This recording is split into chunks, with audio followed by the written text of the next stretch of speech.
Hello, everyone. I'm sure you've heard about the Alcatraz prison in the United States. Did you know that Kenya also had an Alcatraz prison in Lake Victoria? It is Mageta Island in Siaya County.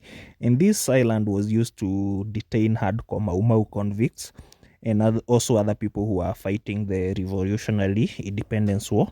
And this prison was so inescapable because it was surrounded by water, and most of the convicts were from central Kenya, and this was a new environment for them.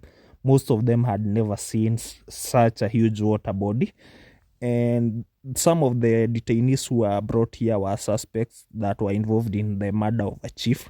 It was a chief known as Hinga Hinga, who was a collaborator, and this chief was murdered in his hospital bed. They had tried to assassinate him, but they were not successful, and so they broke into the hospital that he was being treated and shot him.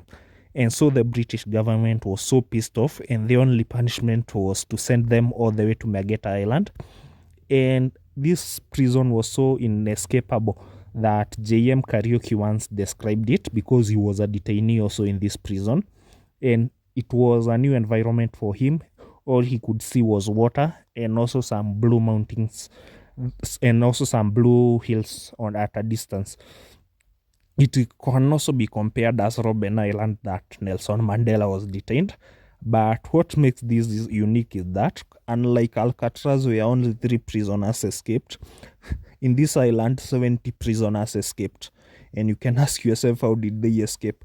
They escaped through help of some local fishermen. You know, at that time, Africans were united against the white man. And so some local fishermen decided to help the convicts escape, but only 50 of them made it and walked all the way back to Kiambu.